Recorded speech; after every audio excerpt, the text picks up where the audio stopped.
সম্মানিত ইসলাম দরদি মুমিন মুমিনাত,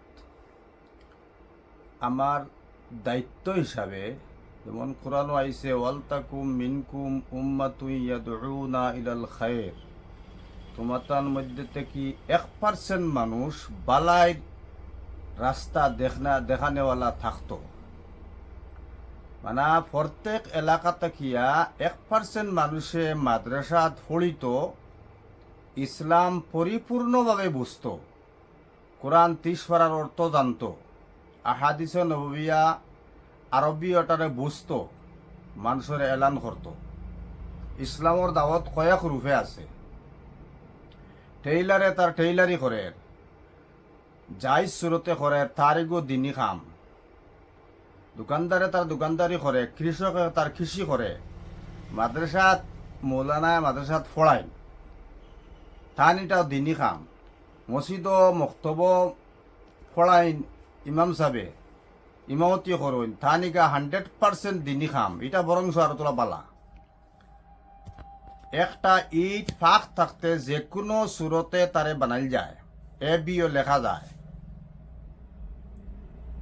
ডিলাক্সও লেখা যায়। যেটা লেখবা আপনার ইটো ফরমাত ওটা উঠিব। তার মতলব নবীজি সাল্লাল্লাহু আলাইহি সাল্লামে সর্বপ্রথম বাক্য পড়িছিল আল্লাহু আকবার কবীরা, আলহামদুলিল্লাহি হামদান কাসীরা, সুবহানাল্লাহি বুকরাতান ওয়া আসীলা। আল্লাহ সব থেকে বড়, সম্পূর্ণ তারিফ আল্লাহর। আল্লাহর প্রশংসা আমি এবং সকাল এবং বিকালে করি। বলে আমরা বাচ্চা তোর শিখাইতাম। আর বাচ্চা থাকতে তারে মক্তবর শিক্ষা দিতাম, ইসলামিক শিক্ষা দিতাম। তলবুল ইলমে ফরিজাতুন আলা কুল্লি মুসলিমি ও মুসলিমা। ইসলামর খাসগুলা চলিয়া যাবার মতো শিক্ষা, ইসলামর শিক্ষা ও পরিমাণ দেওয়া ফরজ, যে পরিমাণে মানুষ শরীয়ত লইয়া চলতে পারে, প্রত্যেক মা বাপে আওলাদরে দিতাম। দেখুন আমি যেগুলা মাত যেদিনও মাতি, হয়তো মাত এখান ভুল বশত ওই যাতে আমি ভুল স্বীকার করতে রাজি, নতুবা বানাইয়া কোনো মাত মাতি না। আর অজ্ঞান হিসাবে শরীয়তের মধ্যে নাই যেটা, এটা আমি তুলিয়া কোনোদিনও ধরি না, ধরতামও না। ভুল বশত যাগুলা আই গেছে, আল্লাহ পাক তাবারক ওয়া তাআলার কাছে আমি ক্ষমা প্রার্থী। শরীয়তের মধ্যে ইফরাত তফরিত নাই। যেমন খেও যদি কইন শার্ট প্যান্ট দি নমাজ হইতো না, তে তান খোয়া ইকান ভুল। খেও যদি কইন বর্তমানে যে লাইনে তবলিগ চলের এ ছাড়া আর কোনটা শরীয়তর খাম নাই, এটা ফরজে আইন, এটাও ভুল। আর মাদ্রাসার শিক্ষাও দিনের খাম, ওলা মক্তবর শিক্ষা দেওয়াও দিনের খাম। আর তবলিগও গিয়া মানুষরে ভালো প্রতি আদেশ দেওয়া, মানুষরে নমাজি বানানি, এটাও দিনের খাম। এখন আমি যদি কই খালি ওটাও খাম আর কোনো খাম নাই, এটা ইফরাত তফরিত হয়ে যাইব। কালকে এক মাতো মাতিছিলাম যে মানুষে আল্লাহ পাক তাবারক ওয়া তাআলা কইন ইয়া আইয়ুহাল্লাযীনা ইয়া ইবাদিয়াল্লাযীনা আসরিফু আলা আনফুসিহিম, ও আমার বান্দা হল তুমি তোমার নফসরে যদি জুলুম করিলাও নফসর উপরে, লা তাকনাতু মির রাহমাতিল্লাহ, আল্লাহর রহমত থেকে বঞ্চিত হইও না। বিগত জিন্দগির সব তওবা করো, আর বাকি জিন্দগির লেগে তওবায় নাসুহা করো। তোমার নাজাতির রাস্তা কোরআনে ঘোষণা দিয়া দিছে আছে। এখন ফরর হকগুলা মাফ হয় না। এ ক্যাটাগরি আল্লাহর হক, বি ক্যাটাগরি ফরর হক। এখন জি না এটা কার হক, এটা আমরা বুঝার আছে। এক মানুষে নবীজিরে গিয়া কইছিল, এক সাহাবি আয়, ইয়া রাসূলুল্লাহ অমুক মানুষে আমার লগে ওলা অবৈধ কাজ করি লইছে, আপনি বিচারটা করি দেন। নবীজি বলে তুমি সইর মধ্যে সুতা বর্তায় পারনি, লেফারি লে একটা সই আনো, আর আমি একটা সুতা দিই মগু তুমি বর্তায়। তাই সুতাও নবীজি আনলা, তাই সই আনলা, আনার মধ্যে সইয়া তো লইছেন নবীজিয়ে। আরও বিবিরে কইছেন যে তুমি আমার সইত সুতা বড়। এই সময় নবীজি খালি সই গো খালি লাড়ইন, যে সই লাড়া অবস্থা তো সুতা বড়া যায় না।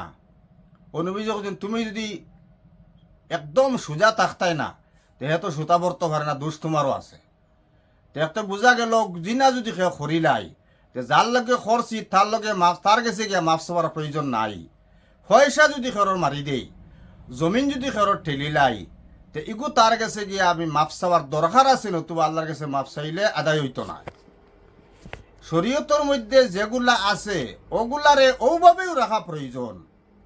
এটার মধ্যে বাড়াইয়া ক্ষমাইয়া যদি যায় তে ইফরাত তফরিত হয়ে যাইবা। এখন আল্লাহ বক্তবরকত আল্লাহ সুবহানাহু ওয়া তাআলা কোরআনের মধ্যে যেগুলা কইছেন দিনর কাম, আপনার আল্লামা মুফতি আজিজুর রহমান কেফায়াতুল্লাহ তাই আপনার দেখাইয়া গেছেন প্রায় 13টা সূরত আছে।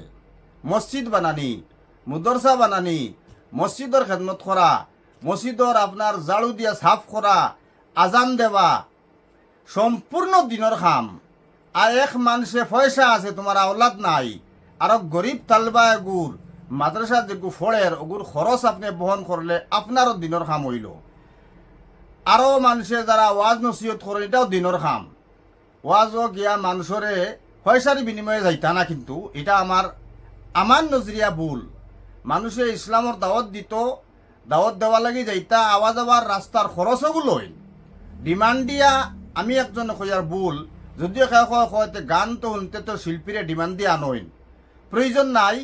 আওয়া যাওয়ার বাড়া লইন, মানুষে খুশভাবে তার যেগুন দেয় ওগুন লইন, আর মানুষের ইসলামর দাওয়াত দেন, এটা প্রয়োজন। 1% মানুষ ভালো কামর আদেশ দিত থাকা প্রয়োজন। এখন দুনিয়াত আল্লাহ পাক তাবারক ওয়া তাআলায় 40 জন আপনার কুতবুল আলম আর 500 জন আউলিয়া না হইলে চন্দ্রয় আলো দিত না, আর চন্দ্রয় আলো দিত না। কারণ চন্দ্রয়, আমি আগে একদিন কইছি, চন্দ্রয় আলো দেয়, সূর্যয় আলো দেয়, চন্দ্রয় প্রহর দেয়। এটা নবীজি সাল্লাল্লাহু আলাইহি সাল্লামর নূর বাড়ি খাইয়া। এক নবীর লগে মহব্বত ছাড়া আর নবীর খতার ভিতরে থাকিয়া খাম করা ছাড়া ব্যক্তিগত কোনো কাম যদি কেউ করে তার এটা বিফল হইব। আল্লাহর কাছে এবাদত করিয়া বেশি অনুতাপ থাকতো মানুষের কাছে, যে আল্লাহ আমি যা করিয়া তুমি ওখান তা দয়া গুণে কবুল করো, আর আমার ইকনান আপনার হক যেগুলা আসলো এর থেকে 1% আমি আদায় করতে পারি আর না।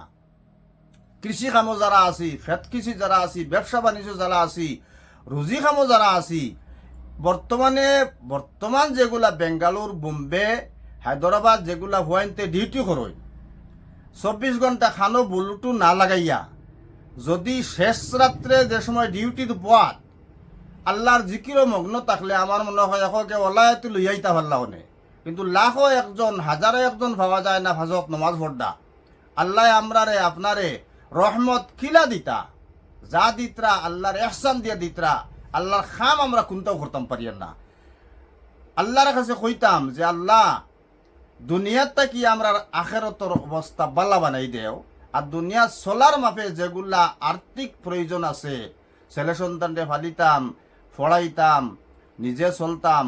ছেলে সন্তান বড় হইলে তো আপনার পয়সা তারা আপনারে দিব, কিন্তু ছোটবেলা তো আপনার জরুরি আছে গুন্তরে আপনি পড়ানি, সুশিক্ষা শিক্ষিত করিয়া তোলা, যেগু আপনার পড়া ছাড়া অন্যবা দৌড়ার তারে বুঝাইয়া আনা, তারে খুঁজানি, কোনবা যার কোনবা ওর, এটা মা বাবার দায়িত্ব।